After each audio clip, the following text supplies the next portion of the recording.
Jayashree Liberty Hospitals, on the occasion of 11th anniversary, free OP consultation and 20% discount in OP. Contact. నమస్తే, నేను Vijay. India Pakistan మధ్య యుద్ధం జరిగితే నిజంగా అరేబియా సీ నుంచి కానీ ఒకవేళ మనం అటాక్ చేస్తే అందులో చాలా కీలకంగా మారిపోతుంది INS Vikrant air craft carrier.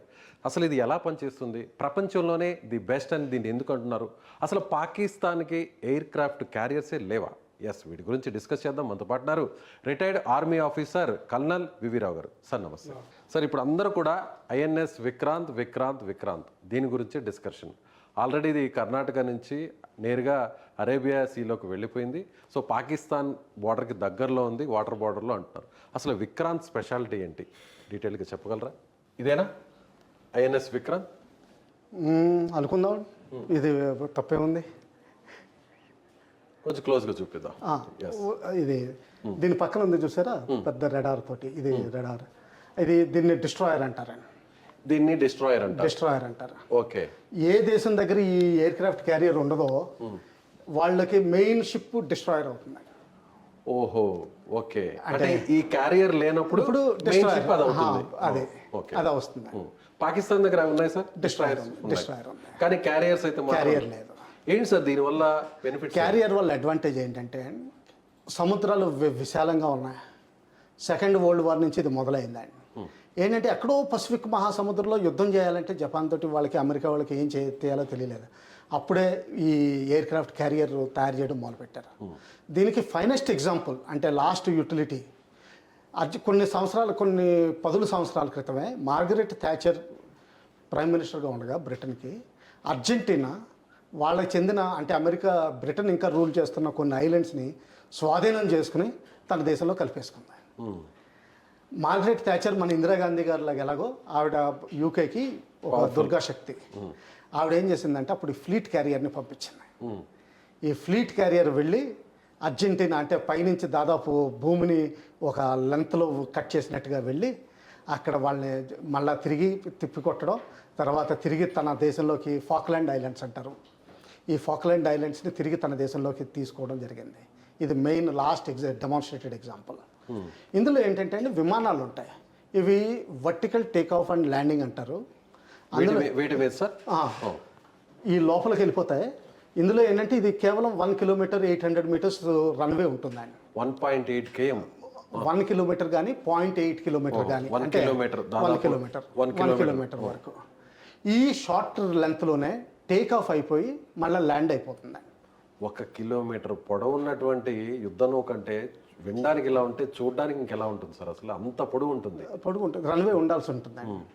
ఆ ఏరియాలో అంటే ఇంకా తక్కువ డిస్టెన్స్ కూడా పెట్టచ్చు, కానీ దానికి సరిపడే విమానాలు VSTOL అంటారు, very short take off and landing. అది ప్రస్తుతానికి మన దేశానికి అంత కెపాసిటీ లేదు. ఇలాంటి క్యారియర్స్ ఉన్నటువంటి దేశాలు ఏమేమి ఉన్నాయి? USA, Britain, France, China, Russia, India. అంతే. కొన్ని దేశాలకు మాత్రమే ఇలాంటి కెపాసిటీ ఉంది, ఇంకా దేశాలకి, వేరే దేశాలకి లేదు. అది ఏంటంటే మన దేశానికి అంతకుముందు ఒకటే ఉండేది, ఇప్పుడు 2 ఉన్నాయి, 3వది తయారీ దిశలో ఉంది. అది మన సొంతంగా తయారు చేసుకుంటున్నాం. అతి పెద్దదైతే మాత్రం ఐఎన్ఎస్ విక్రాంత్, ఇది ఎగ్జాక్ట్లీ. ఇంకోటి ఐఎన్ఎస్ విక్రమాదిత్య, ఇంకోటి మేకింగ్లో ఉంది. ఇంకోటి ఏంటంటే మీరు గమనించాల్సింది, ఐఎన్ఎస్ విక్రాంత్ అన్నది మీరు చాలా లూజ్గా వాడే టర్మ్ అవుతుంది సివిలియన్ కాంటెక్స్ట్లో.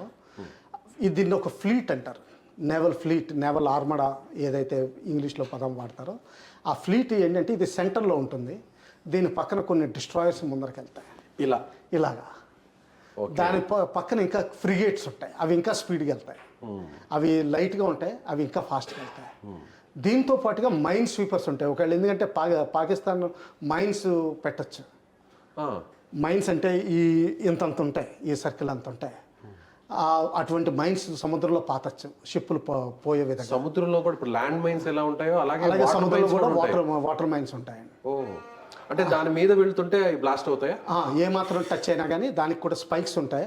అంటే బాల్ కొన్ని సినిమాల్లో చూపిస్తారు, ఇలాగా గదలాగా ఏదో ఉండి స్పైక్స్ ఉండి ఆ స్పైక్ ఏ మాత్రం తగిలినా కానీ వెంటనే పేలిపోతుంది, షిప్ పేలిపోతుంది. అంటే ఇప్పుడు ముళ్ళు లాగా ఉంటాయి కదా, ఎగ్జాక్ట్లీ. చాలా రష్యన్ షిప్స్ మొన్న బ్లాక్ సీలో యుక్రెయిన్ అలా చేయడం జరిగింది, కానీ మోస్ట్లీ ఫ్రిగేట్స్. సో అందుకోసమని దేనికి సెక్యూరిటీగా మళ్ళీ వలయం లాగా ఉంటుంది. ఒక వలయం లాగా ఉంటుంది. Okay. మళ్ళీ దానిపైన మైన్ స్వీపర్స్, తర్వాత ఏంటంటే మిసైల్ బోట్స్, అందులో ఓన్లీ మిసైల్స్ ఉంటాయి. వాళ్ళు ఇంకా ఫాస్ట్గా వెళ్తారు. ఆ ఫోటో ఒకసారి చూపిద్దాం సార్. ఇలా సార్, ఇలా ఇందులో 2 ఫ్లీట్లు, మన 2 ఫ్లీట్ క్యారియర్లు చూపిస్తున్నారు. దాని ఇది మన ఐఎన్ఎస్ విక్రాంత్ ఉంది, ఐఎన్ఎస్ విక్రమాదిత్య రెండు ఉన్నాయి. ఓకే. సో ఇలా దీనికి సెక్యూరిటీగా ఒక వలయం లాగా ముందు వెనక సైడ్స్ కూడా వెళ్తుంది. సైడ్స్ కూడా డిస్ట్రాయర్స్ ఉంటాయి, ఫ్రిగేట్స్ ఉంటాయి, మిసైల్ బోట్స్ ఉంటాయి. తర్వాత ఇదంతా ఒక ఫోర్స్ ప్రొజెక్షన్ అండి. ఇలా ఇది సముద్రంలో కదిలినప్పుడు జనరల్గా అంతకుముందు ఏ విధంగా దీనికి నియరెస్ట్ బ్యాలెన్స్ తీసుకురావాలంటే అశ్వమేధ యాగం, అశ్వం కదులుతుంది, ఎక్కడ అదే అడుగు పెడితే అది దాని వెనకాల సైన్యం ఉంటుంది. ఒకళ్ళకి ఎవరికైనా ధైర్యం ఉంటే ఈ ఫ్లీట్ ని ఎదుర్కోండి. అది ఫోర్స్ ప్రొజెక్షన్ అంటే ఆ విధంగా జరుగుతుందండి. ఒక రకంగా శత్రువుకి మన బలం ఏంటి అనేది కూడా చూపిస్తాం అనమాట ఇలా ఈ ఫ్లీట్స్ ద్వారా. సో మా సామర్థ్యం ఇది, నీ దగ్గర దమ్ము సత్తా ఉంటే దీన్ని అడ్డుకో. మేము ఇప్పుడు కరాచీని బ్లాక్ చేస్తాం, నీ ట్రేడ్ ఆఫ్ చేసేస్తాం, నీ నేవల్ క్రాఫ్ట్ బయటికి రాకుండా చేసేస్తాం. సో ఇది కరాచీకి కొంచెం దూరంలో, అంటే ఇంకోటి అర్థం చేసుకోవాల్సింది ఏంటంటే యునైటెడ్ నేషన్స్ సీ లాస్ ప్రకారం 12 నాటికల్ మైల్స్ వరకు, కొంచెం తేడా ఉంటుంది మన కిలోమీటర్స్కి, ఆ నాటికల్ మైల్స్ వరకు సీ టెరిటరీ కింద లెక్కెడతారు. అంటే మీ భూభాగం కింద లెక్క. అంటే ఇప్పుడు వైజాగ్ ఉందనుకోండి, వైజాగ్కి 12 కిలోమీటర్ల సముద్ర తీరంలో అది మన భూభాగం కింద లెక్క. ఓకే. భూమి దగ్గర నుంచి 12 కిలోమీటర్ల దూరం ఉండే ప్రాంతాన్ని లెక్కే. అంటే ఏంటంటే ఒకవేళ మీరు 12 కిలోమీటర్ల దూరం వెళ్ళి మర్డర్ చేశారనుకోండి, లోకల్ పోలీస్ స్టేషన్ మిమ్మల్ని అరెస్ట్ చేయొచ్చు. ఇక్కడే మీకు కొన్ని సంవత్సరాల క్రితం ఒకసారి మీకు గుర్తుందో లేదో ఒక ఇటాలియన్ మనం అరెస్ట్ చేయడం జరిగింది. మన వాళ్ళ మీద, మత్స్యకారుల మీద ఫైర్ చేసి వాళ్ళని చంపడం వలన, వాళ్ళు సముద్రంలో చేశారు కానీ మన ఏరియాలో చేశారు కాబట్టి వాళ్ళని అరెస్ట్ చేయడం జరిగింది. ఇంకా కేసు నడుస్తూనే ఉన్నట్టుంది. దీని తర్వాత 200 కిలోమీటర్ల వరకు ఎక్స్క్లూజివ్ ఎకనామిక్ జోన్ అంటారు. అంటే ఏంటంటే ఆ ఏరియాలో చేపలు అవనివ్వండి, మినరల్స్ అవనివ్వండి, మీరు కరెంటు తయారు చేసుకోండి, తయారు చేసుకోండి, అది మీ గురించే. ఒకవేళ వేరే వాళ్ళు వచ్చి ఏదైనా చెయ్యాలి అనుకుంటే, అంటే మ్యాంగనీస్ కానీ ఐరన్ ఓర్ కానీ సముద్రం నుంచి తీయాలనుకుంటే వాళ్ళు మీ పర్మిషన్ తీసుకుని చేయాల్సి ఉంటుంది, మీకు రాయల్టీ కట్టాల్సి ఉంటుంది. 200 కిలోమీటర్స్ ఇదంతా మన ఎక్స్క్లూజివ్ ఎకనామిక్ జోన్. ఇందులో ఎవరు ఏం చేయలేరు. ఇప్పుడు ఇక్కడైతే ఇక్కడ ఒకసారి బంగ్లాదేశ్ ఇక్కడ నుంచి, ఇప్పుడు ఫర్ ఎగ్జాంపుల్ ఇక్కడ నుంచి మన భూభాగానికి 200 కిలోమీటర్లు అంతేనా? తర్వాత అది ఇంటర్నేషనల్ వాటర్స్ అంటారు. ఓహో. ఒక్కోసారి ఏం చేస్తారంటే భయపెట్టడానికి ఇంటర్నేషనల్ వాటర్స్లో 2 కిలోమీటర్ల వెనకాల నుంచి ఇక్కడ కూర్చుంటారు ఎవరైనా వచ్చి. అలా ఎవరైనా రావచ్చు, ఇంటర్నేషనల్ వాటర్లోకి ఎవరైనా రావచ్చు. ఇప్పుడు ప్రస్తుతం అమెరికా ఇక్కడ చేస్తోంది, రెడ్ సీలో ప్రజెంట్ నడుస్తుంది. ఇప్పుడు చైనా సంబంధించినటువంటి వార్షిప్స్ అన్ని కూడా నేరుగా పాకిస్తాన్ అటువైపు వెళ్ళొచ్చు. వాళ్ళు ఎవరు ఆఫ్ చేయలేరు, మనం కూడా ఆఫ్ చేయడానికి లేదు. అలా వెళ్ళే ఇప్పటి వరకు ఏమన్నా ఎప్పుడన్నా వెళ్ళియండి. ఇప్పుడు కూడా ఈ మధ్యన ఒక రిపోర్ట్ వస్తుంది ఏంటంటే ఒక సబ్మెరీన్ లీజ్కి ఇచ్చినట్టు, అంటే న్యూక్లియర్ సబ్మెరీన్ లీజ్కి ఇచ్చినట్టు, అద్దెకి ఇచ్చినట్టు ఒక వేగ్ రిపోర్ట్ వస్తుంది, కన్ఫర్మ్ కాదు. అది మన అంతవరకు. ఇప్పుడు ఈ బార్డర్ దాటి లోపలికి వస్తే మనం ఫైర్ ఓపెన్ చేయొచ్చా? 12 కిలోమీటర్స్ లోపలికి వస్తే మీరు 100% ఓపెన్ చేయొచ్చు. ఈ 200 కిలోమీటర్స్ లోపలికి వస్తే మీరు వార్నింగ్ ఇచ్చి వెనక్కి పంపించేయాలి. అక్కడ వాళ్ళు వార్నింగ్ వినకపోతే అప్పుడు మీరు యాక్ట్ అవ్వచ్చు. అది ఎవరైనా సరే, ఈవెన్ అమెరికన్ షిప్స్ వచ్చినా, ఎవరు వచ్చినా, సివిల్ కానీ ప్రైవేట్ కానీ ఎవరైనా సరే. కొన్ని సంవత్సరాల క్రితం మనకి బంగ్లాదేశ్కి ఇక్కడ ఒక ప్రాబ్లం వచ్చిందండి. ఇది ఎక్కడైతే గంగా నది కలుస్తుందో అది మట్టి పెరిగిపోయి ఒక ద్వీపం తయారైంది, చిన్నది, ఒక 500 మీటర్లు 600 మీటర్స్ ద్వీపం తయారైంది. అది బంగ్లాదేశ్ వాళ్ళదంది, మనదన్నాం. దాని తర్వాత మన దగ్గరే ఉండిపోయింది. ఎందుకంటే ఆ లైన్ కరెక్ట్గా డ్రా చేయడం వల్ల అది మనకే చెందింది. అది కూడా అలా కూడా జరుగుతూ ఉంటాయి. అలాగే ఇక్కడ మనకి రాన్ ఆఫ్ కచ్లో కొంచెం ప్రాబ్లం ఉందండి. ఎందుకంటే ఇది ఇక్కడ బోర్డర్ పిల్లర్ 1075 తర్వాత మనకి డిలీనేట్ అవ్వలేదు బోర్డర్. ఇక్కడి నుంచి మనం లైన్ ఇలా తీసుకుంటాం, పాకిస్తాన్ ఇలా తీసుకుంటుంది, మనం ఇలా తీసుకుంటాం. దీనివల్లే మన ఫిషర్మెన్ అక్కడ ఎప్పుడు జైలుకి వెళ్తూ ఉంటారు. పాకిస్తాన్ ఇష్యూ కూడా అదేనండి. ఎందుకంటే ఆ లైన్ ఎక్కడ ఉన్నది అన్నది మనకి ఇంకా డిసైడ్ కాలేదు. దండేల్ మూవీలో వచ్చినటువంటి టాపిక్ కూడా ఇదే. మనమేమో మనది అని ఆ ప్రాంతంలోకి వెళ్తాం, కానీ వాళ్ళు అది మాది అని అరెస్ట్ అరెస్ట్ చేస్తారు. చేస్తాం అది ఎప్పటి నుంచో ఉంది, నడుస్తుంది. నడుస్తాం. సార్ ఇప్పుడు ఈ ఐఎన్ఎస్ విక్రాంత్కి సంబంధించి ఇప్పుడు మనం చూస్తున్నట్టుగా ఎక్కడి నుంచి ఎంత దూరం నుంచి పాకిస్తాన్ అటాక్ చేయొచ్చు మనకున్న ఫ్లీట్ ద్వారా చూస్తే? అదే చెప్తున్నాను కదండి, మామూలుగా ఏంటంటే దానికి సెపరేట్ స్ట్రాటజీ, టాక్టిక్స్ అటువంటివి ఉంటాయండి. ఎయిర్ క్రాఫ్ట్ క్యారియర్ చాలా దగ్గరికి వెళ్దు, ఎందుకంటే దానికి విమానాలు ఉన్నాయి. విమానాలు పైకి వెళ్తే వాళ్ళు ఫైర్ చేసి వెనక్కి వచ్చేసి ల్యాండ్ అయిపోతారు. ఇప్పుడు మన విక్రాంత్ ఎక్కడ ఉంది? ఇప్పుడు అరేబియన్ సీలో పాకిస్తాన్ బార్డర్కి ఎంత దూరంలో ఉంటుంది? అది నాకు ఐడియా లేదండి. కాకపోతే ఏంటంటే వాళ్ళకి 30 knots per hour స్పీడ్లో 24 hours ఎప్పుడైనా సరే మన కరాచీని బ్లాక్ చేయొచ్చు. ఇది మన ఆ మాత్రం చెప్పగలను. ఒక అంటే ఈ రోజు ఇప్పుడు అనుకుంటే రేపు పొద్దునకల్లా కరాచీ బయటికి వెళ్ళడానికి లోపలికి రావడానికి ఇంకా క్లోజ్ అయిపోతుంది. సో అంత శక్తి సామర్థ్యాలు మన ఐఎన్ఎస్ విక్రాంత్కి. ఇప్పుడు ఒకటి ఆలోచించాలండి, విమానాలు మీ దగ్గర ఉన్నాయి కదా. సో ఏంటంటే విమానం ఇది ఫిజికల్గా విక్రాంత్ కదలాల్సిన అవసరం లేదు, విమానాలు పంపించి అక్కడ యాక్టివ్ చేసేస్తుంది.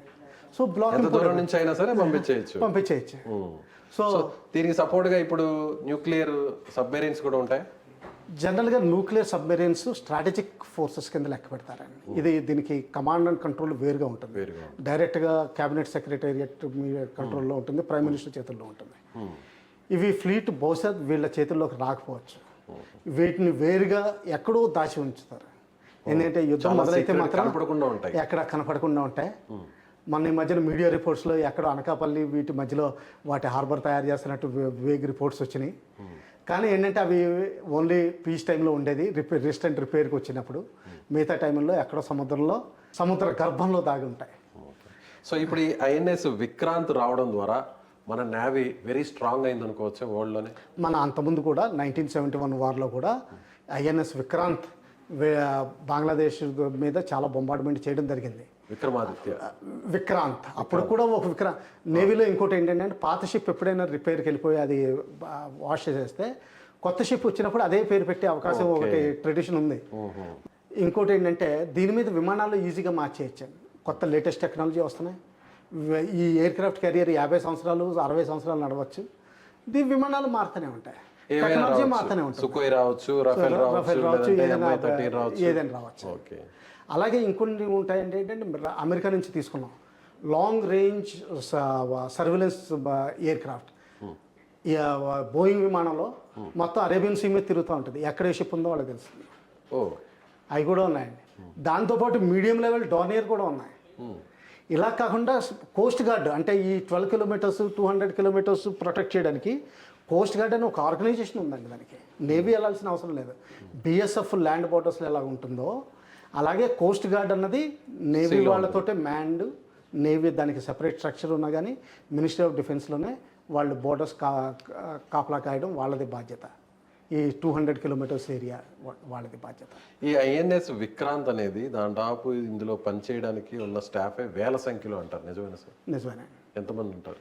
అది టైంని బట్టి ఉంటుందండి, అది వదిలేయండి. ఎందుకంటే పైలట్స్ ఉంటారు, మెయింటెనెన్స్ క్రాఫ్ట్ ఉంటారు, ఇంజనీర్స్ ఉంటారు, టర్బైన్ ఇంజనీర్స్ ఉంటారు, క్లీన్ చేసేవాళ్ళు ఉంటారు, పారా కమాండోస్ ఉంటారు. వాళ్ళ పారా కమాండోస్ని మెరీన్ కమాండోస్ అంటారు. వాళ్ళు ఒకసారి నీటిలో దూకి వేరే పనులు చేసి వస్తూ ఉంటారు, అది కూడా ఉంది. వాళ్ళు అండర్ గ్రౌండ్ వెళ్ళొచ్చు. వాళ్ళకి ఇంకా బ్యాథిస్పియర్స్ అని ఉంటాయి, అంటే చిన్న చిన్న గోళాలాగా వెళ్ళిపోయి వాళ్ళు ఇండిపెండెంట్గా వెళ్ళిపోవచ్చు. అంటే చిన్న బోట్లాగా వెళ్ళిపోయి వాళ్ళ అండర్ గ్రౌండ్ వాటర్ వెళ్ళి సబ్మెరీన్ కాకుండా అది కూడా చేసి రావచ్చు. చాలా పనులు ఉంటాయండి. సో ఇప్పుడు ఇది చాలా ప్లస్ కాబోతుంది మనకి, అంతేనా? ఒకవేళ ఇన్ కేస్ వార్ జరిగితే మాత్రం ఐఎన్ఎస్ విక్రాంత్ పాత్ర చాలా ప్లస్ అనుకోవాల్సిన అవసరం లేదండి. మన దేశం ఏంటంటే ప్రపంచంలో 2వ అత్యంత జనాభా కలిగిన దేశం. ప్రపంచంలో ఉన్న ప్రతి 6గురిలోనూ ఒకడు మన భారతదేశం.